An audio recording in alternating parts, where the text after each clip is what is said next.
자, 마태복음 2장 7절부터 11절까지 오늘 같이 읽습니다.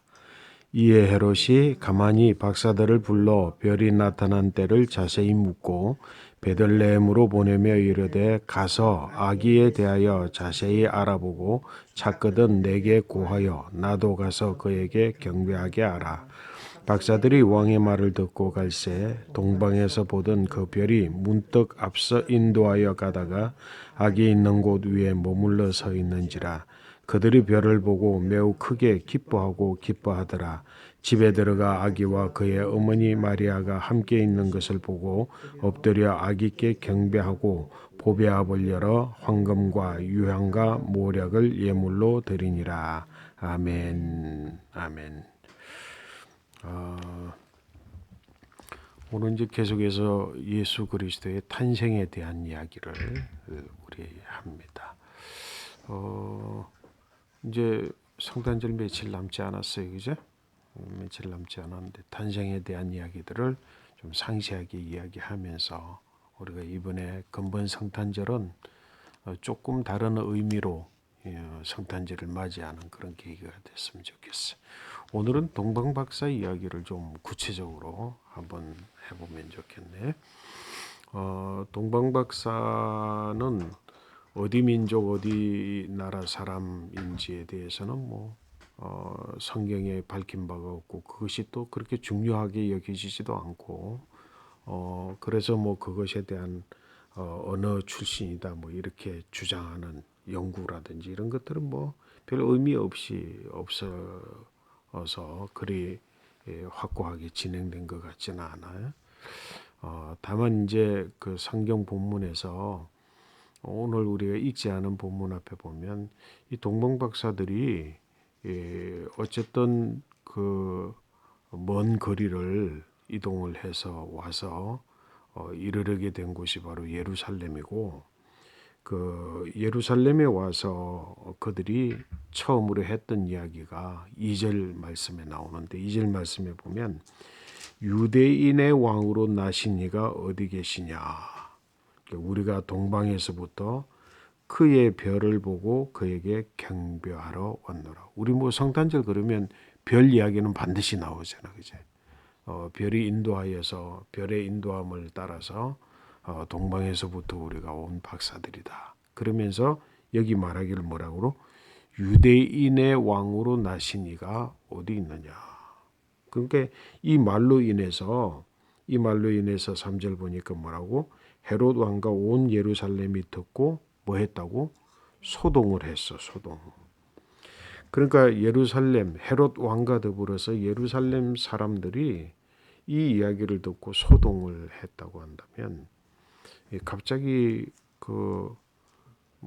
찾아온 동방박사 말 한마디가 온 성 자체를 소동케 했다고 하는 일은 이건 보통 일이 아니잖아, 그지? 말 한마디에 막 왕도 소동이 나고 그리고 예루살렘에 온 백성들이 소동이 났어. 그렇다고 한다면 여러분들 한번 생각을 해봐. 우리 신앙을 이야기할 때 가끔 이야기를 하는데 마치 이제 그 똑같은 기름이지만 기름을 정제하는 것에 따라서 그 휘발유, 등유, 경유, 골타르 이렇게 나누잖아, 그지? 그래서 이와 같이 나누어진 기름에 성냥불을 딱 갖다 붙이면 반응이 다르잖아, 그지? 그 골타르의 마지막 남은 찌꺼기, 이 원유에서 모든 기름을 빼낸 나머지 남은 찌꺼기 골타르에 성냥불을 갖다 들이대면 반응이 있어 없어? 반응이 없지. 반응이 없잖아, 그지? 근데 이제 경유에 갖다 붙이면은 물론 이제 불이 붙기는 하는데 무엇보다는 등유 그리고 휘발유보다는 다르게 반응하는 거지. 반응하는 게 다르잖아. 근데 이제 휘발유에다 갖다 불을 팍 붙이면 붙이는 순간 팍 하고 퍼지잖아. 이것처럼 무언가 그 일이 일어나기 전에 소동이 일어나기 전에 이 성냥불 하나 갖다 댈 계기가 오기만 하면 꽉 하고 일이 벌어질 만한 뭔가가 있었기 때문에 준비되어 있었기 때문에 그게 그 일이 일어난 거야. 근데 그 준비된 그 일이 뭐였느냐? 그리고 그 촛불을 이렇게 불을 성냥불을 탁 갖다 대는 것과 같은 그 질문이 뭐냐? 그게 바로 이 동방박사가 가지고 온 질문이다 이 말이야. 그 동방박사가 뭐라고 이야기를 했다고? 유대인의 왕이 어디서 났느냐는 거야. 아니 그러면 유대인의 왕이 어디서 났느냐라고 하는 말, 이 질문 한마디를 던졌을 뿐인데 예루살렘 성이 그냥 휘발유에 불을 붙이듯이 확 일어났다는 거야. 그러니까 중요한 건 뭐야? 그때 당시 유대인의 왕이 어디서 났느냐라고 하는 것이 무엇을 의미했기 때문에 그와 같은 반응이 일어났느냐라고 하는 것을 살펴보는 게 굉장히 중요하지. 그지? 왜 이런 일이 있었느냐 하면 이미 이때의 시점이 어느 때인가라고 하는 걸 우리가 분명히 알아야 돼. 이때의 시점은 구약이 끝난 말라기. 말라기로부터 구약이 다 끝났잖아. 그리고 나서 얼마 동안 400년이라고 하는 기간 동안 선지자도 없었고 말씀도 없었다 그랬어. 그리고 이스라엘은 지금 상황이 어떤 상황이 돼서 나라를 빼앗겨 버렸어. 그래서 로마가 지배하고 있는 거예요. 그리고 나라를 빼앗긴 이스라엘이 하나님의 선지자도 없고 하나님의 말씀도 없고 메시아가 올 것이라고 하는 말라기까지의 예언의 말씀이 있어서 메시아가 오면 뭐 할 것이라고? 우리는 이 로마의 지배로부터 벗어나고 이스라엘 나라가 회복되어지고 그리고 이스라엘의 국권이 회복될 것이다라고 하는, 그래서 메시아를 기다리는 메시아 대망 사상이 그때에 꽉 마치 휘발유가 정제된 것처럼 꽉 들어차 있었다는 거예요. 그런데 그 메시아를 기준하는 말이 뭐냐면 유대인의 왕이라는 말이에요. 그 유대인의 왕이라고 하는 말의 뜻은 곧 뭐냐면 다윗의 후손으로 오실 이가 너희를 구원할 것이다라고 하는 구약의 예언의 말씀이 거기에 함축되어져 있는 말씀이기 때문에 유대인의 왕, 곧 누구? 다윗의 위를 이어받을 유대인의 왕이 나는 것 자체가 뭐라고? 메시아가 이 땅에 오신다라고 하는 것이고, 그러면 뭐라고? 나라가 이스라엘이 국권이 회복되어지고 로마로부터 해방되어져서 하나님의 나라를 세울 것이다라고 하는 기대를 온통 가지고 있었단 말이에요. 자, 그러면 그 당시에 왕이 없었나? 왕이 있었지. 그 왕이 누구라고? 헤롯 왕이잖아. 그러면 헤롯 왕이 왜 소동을 일으키지? 헤롯 왕이 왜 소동을 일으켰느냐면 헤롯 왕은 항상 이스라엘의 정통성 그러면 뭐야? 다윗의 계보를 따라서 나는 왕이 이스라엘의 정통성이라는 거예요. 그 다윗의 계보를 따라서 나는 이스라엘을 왕으로서의 정통성을 헤롯 왕은 가지지 못했어. 헤롯 왕은 왜 정통성이 안 되느냐 하면 그의 하프는 이두메 사람이야. 하프 반쪽은. 그리고 하프는 유대인이야. 이두메 사람의 조상은 누구냐면 에서야, 에서. 에서는 누구의 형이라고? 야곱의 형이야.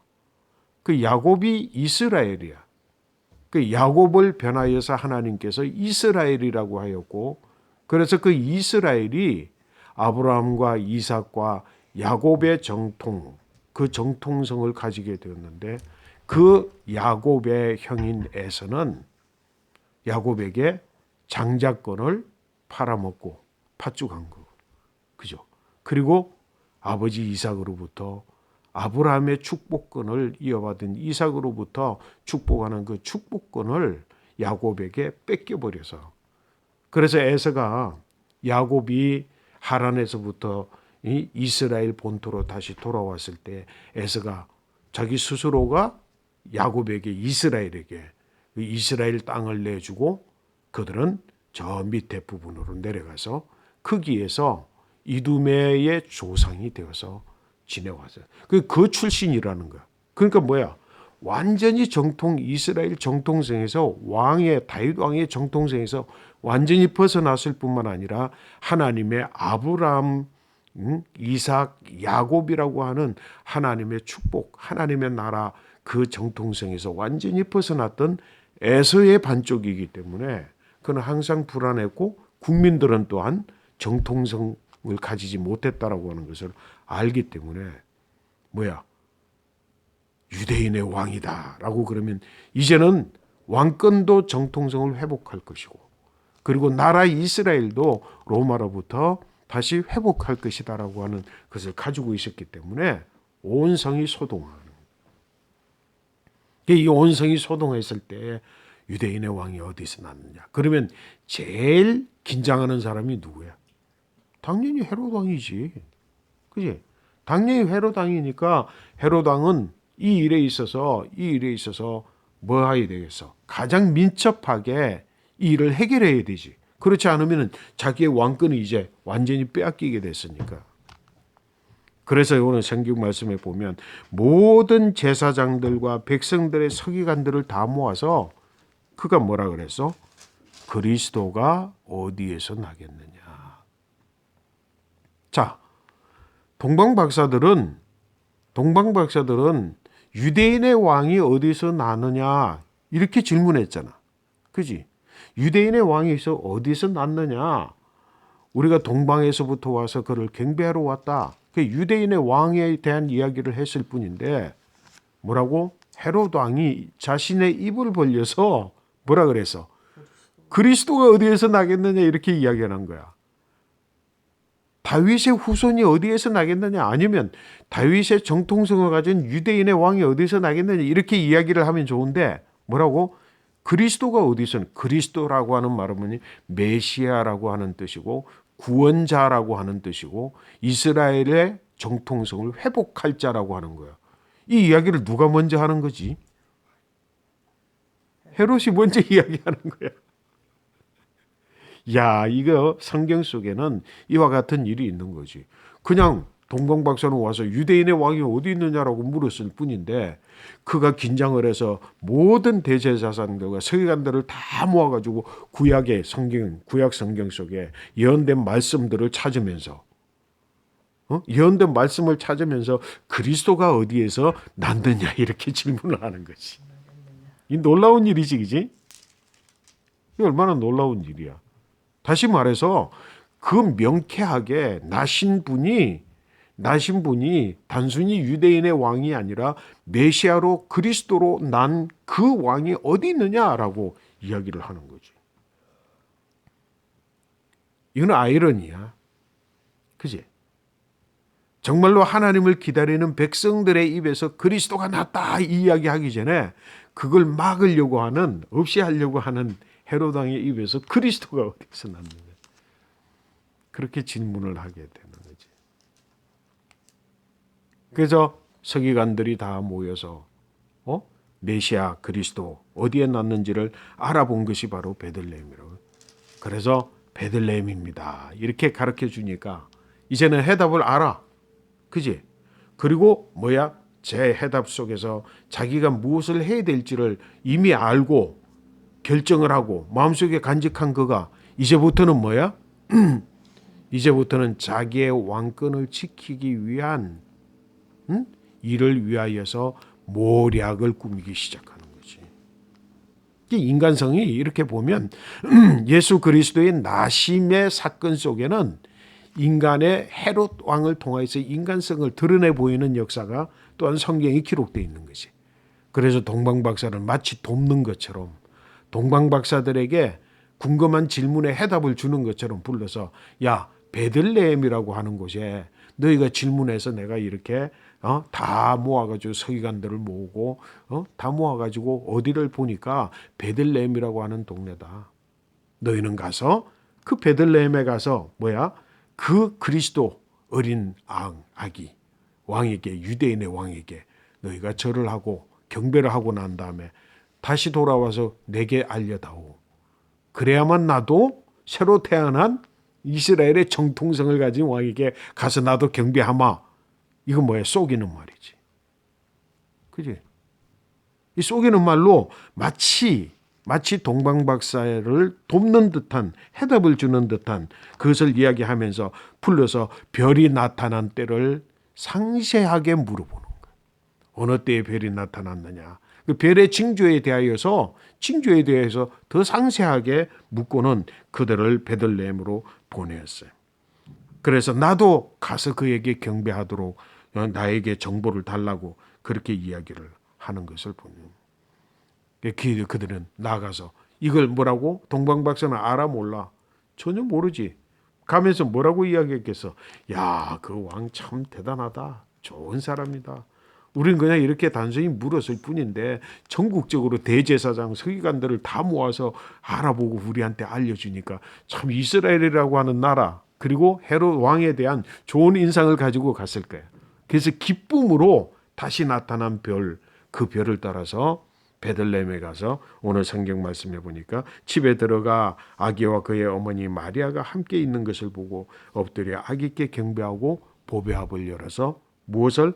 황금과 유황과 모략의 예물을 드렸다. 뭐 이거는 뭐 영적으로 해석을 해서 황금은 뭘, 모략은 뭐 이렇게 그리고 여기에 뭐 유향은 무엇을 뜻한다. 뭐 이렇게 그냥 영적인 의미를 두고 하지만 사실은 여기 가지고 있는 동방박사가 가져온 예물에는 자신들의 마음과 뜻을 모아서 드렸을 예물이잖아요. 그치? 예. 그래서 그런 마음의 자세를 어떤 영적으로 해석하기보다는 정말로 그들의 정성을 다해서 경배한 것에 뜻을 두는 거지. 그치? 자, 그러면 이제 뭐야? 위기에 빠졌어, 안 빠졌어? 그 다음에 문제는 있는 거지. 야, 우리가 받은 은혜를 갚아야 되잖아. 그지? 받은 은혜가 뭐야? 유대인의 왕이 어디서 났습니까? 라고 했을 때에 온 나라로 대제사장들과 서기관들을 모아서 해답을 찾아서 준 것에 대한 그것도 왕이 그에게 베풀어 준 은혜에 대해서 은혜를 갚아야지. 당연히 그 은혜 갚는 게 뭐야? 야, 갔더니만 베들레헴 어디 여관방 마구간에서 나사 아기가 나서 크게 나 있었습니다. 라고 했을 거 아니야. 그러면은 그 동방박사들의 마음속 기억 속에는 뭐야?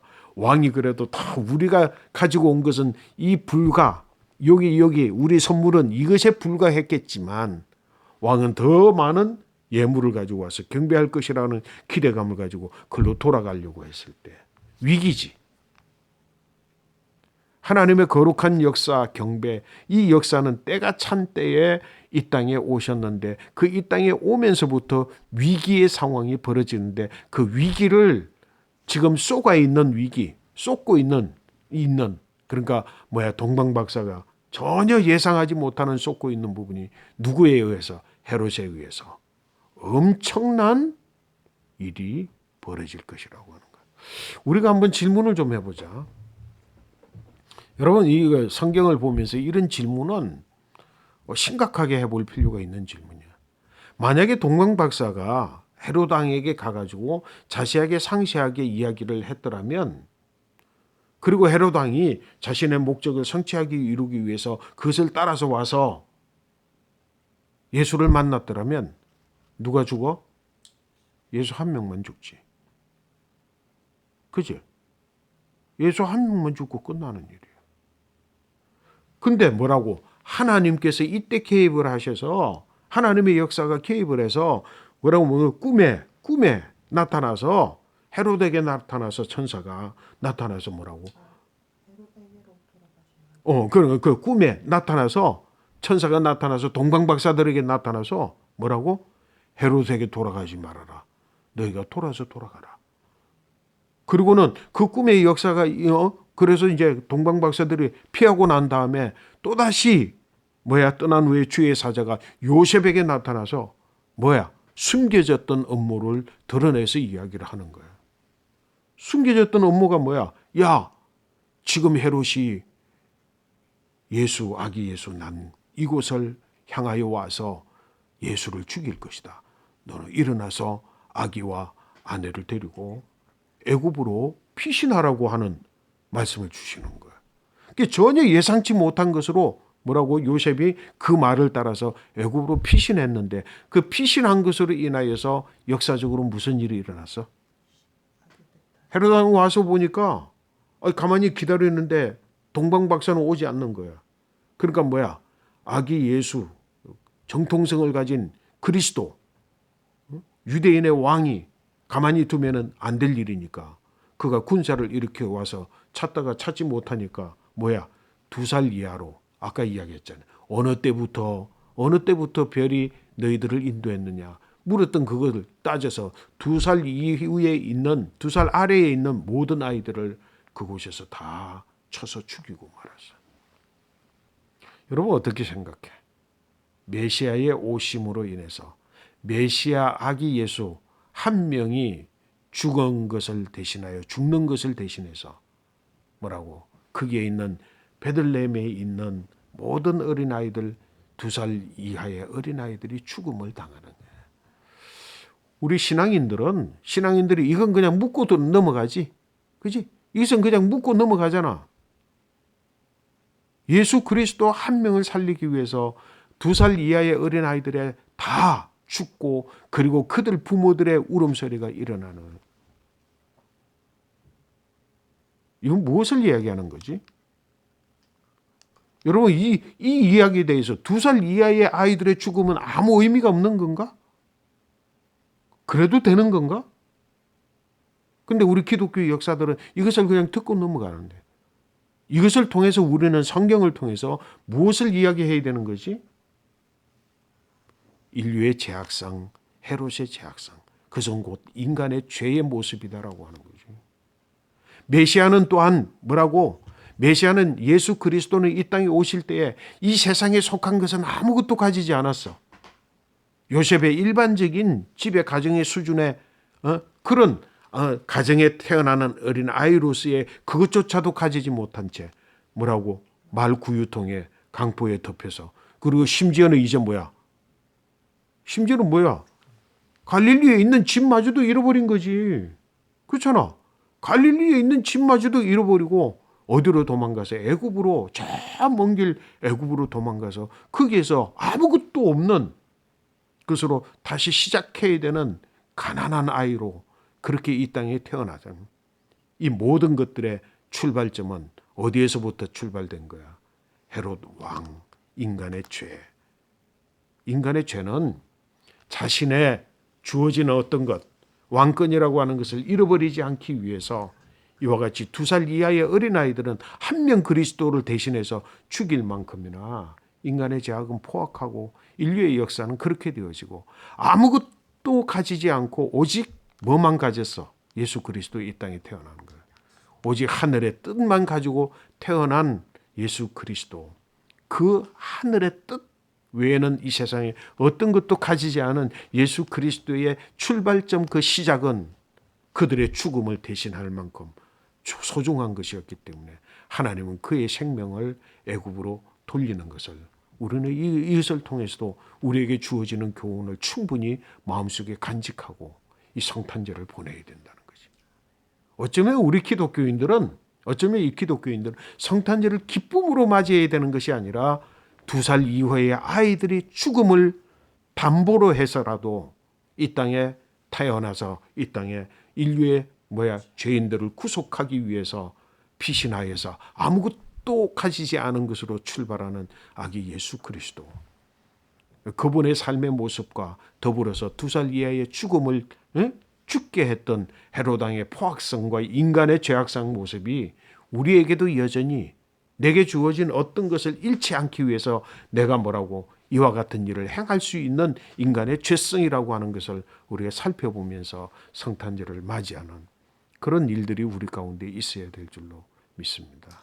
여러분 다시 한번 묵상하면서 우리가 동방박사의 예루살렘에 일어나 예루살렘의 소동함으로부터 시작되어진 이 일과 이 일을 통해서 예수 그리스도가 애굽으로 피나여 아무것도 가지지 않은 것에서 그의 삶을 시작하고 있는 모습을 묵상하면서 금번 성탄절을 다시 새롭게 맞이하는 은혜가 있게 되시기를 축복합니다. 아멘.